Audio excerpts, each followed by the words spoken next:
शांति। ये बहुत दुर्भाग्य की बात है कि आज प्रधानमंत्री जी ने देश के कुछ राज्यों के डिस्ट्रिक्ट मजिस्ट्रेट कलेक्टर से उनके जिले की कोरोना की लड़ाई में जो अच्छे काम हो रहे हैं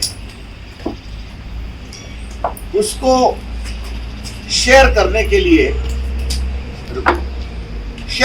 लिए बैठक बुलाई और ममता बनर्जी जी जो बंगाल की मुख्यमंत्री हैं, आज उनका आचरण बहुत ही अशोभनीय रहा है। उन्होंने पूरी मीटिंग को एक प्रकार से डिरेल करने की कोशिश की, तो मीटिंग सफल ही नहीं हो। उन्होंने कहा कि सिर्फ भाजपा प्रदेश के डीएम्स को बुलाया जाता है मीटिंग के लिए, जबकि पूर्व में आंध्र प्रदेश के डिस्ट्रिक्ट मजिस्ट्रेट, छत्तीसगढ़, महाराष्ट्र, केरल आदि प्रदेश के भी जिलाधिकारी ने अपनी बात रखी है। और प्रधानमंत्री की सोच बहुत साफ है कि जो भी जिला और जिले के अधिकारी अच्छा काम कर रहे हैं उनके अच्छे काम को देश में जानना चाहिए। ये तो अच्छी बात है। आज भी ममता जी ने अपने प्रदेश के डिस्ट्रिक्ट मजिस्ट्रेट थे 24 परगना जिले के, उनको बोलने नहीं दिया। कहा कि डीएम क्या जानते हैं, मैं जानती हूं उनसे अधिक।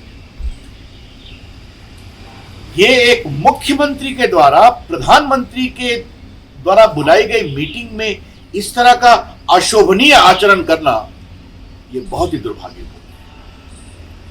और ये कोई ममता जी पहली बार नहीं कर रही है। पहले तो सवाल यह है कि ममता जी ने आज तक प्रधानमंत्री के द्वारा आहूत कितनी बैठकों में भाग लिया है। 17 मार्च को चुनाव के प्रचार में प्रधानमंत्री जी ने मुख्यमंत्रियों की बैठक बुलाई थी, जब महाराष्ट्र के कोरोना के आंकड़ों के आलोक में लगा कि देश में बताने की जरूरत है। वहां ममता जी नहीं थी। पहले भी प्रधानमंत्री ने जितनी बैठक बुलाई है, ममता जी एकाध छोड़कर के किसी में भी हाजिर नहीं हुई है। और इसके अलावे हमारे पास तो बाकायदे डेटा है कि 14 में पीएम के साथ इंफ्रास्ट्रक्चर की बैठक में ममता जी नहीं आई। लैंड बिल पर 2015 में ममता जी बैठक में नहीं आई। 2019 में नीति आयोग की गवर्निंग बॉडी में ममता जी ने भाग नहीं लिया। 2019 में वन नेशन वन इलेक्शन की बैठक में भी ममता जी ने भाग नहीं लिया, जो सीएम के साथ बुलाई गई। तो कहना यह है कि वो मीटिंग में प्रधानमंत्री के साथ भाग नहीं लेती और आज मीटिंग को डिस्टर्ब करना चाहती है।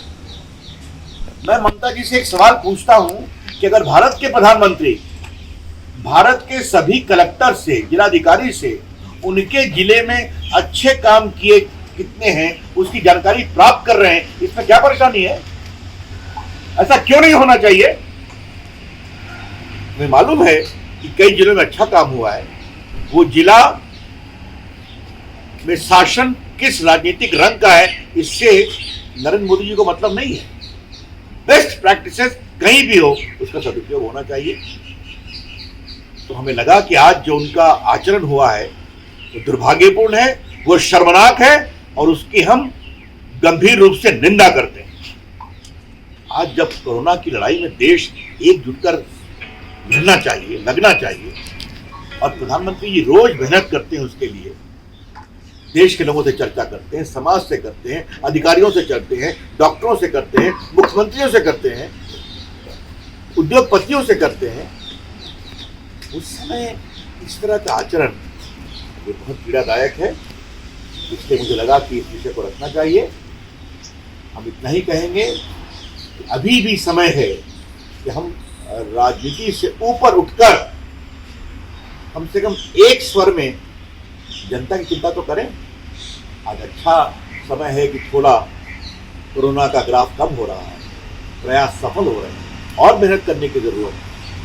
इस समय एक स्वर हो ये बहुत जरूरी है। और ममता जी, मैं आपसे आग्रह करूंगा, आप कृपया कर कर अपने कॉन्शियस में झांक कर देखें कि आपने जो आज आचरण किया है वो उचित है क्या। तो किसी मायने में लोकतांत्रिक शासन में मर्यादित आचरण है। इंग्लिश में बोलना है क्या? इंग्लिश में बोल distress on democratic governance of the country.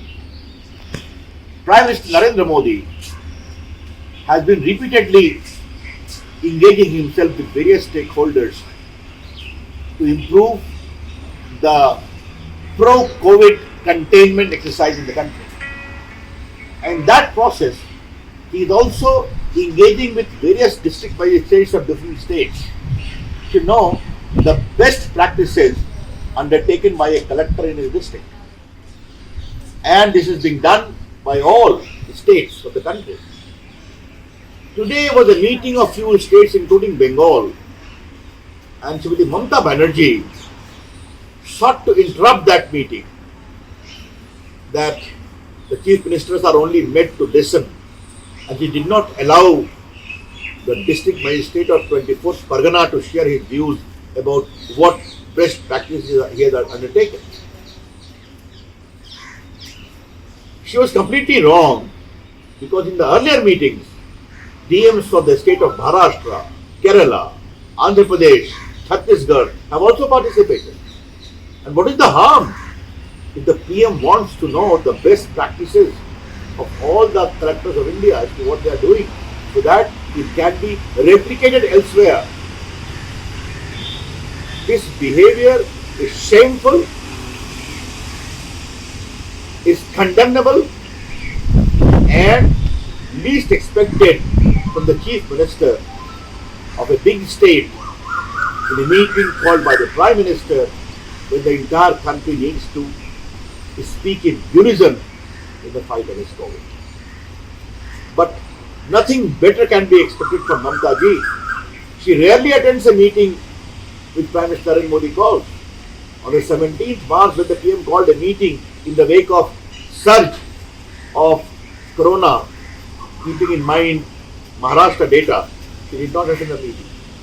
She has not attended a meeting earlier also, be it one rank, one pension, be it on the land bill, be on infrastructure, or the governing body meeting of Niti Aayog. You don't attend meeting, that is entirely your call.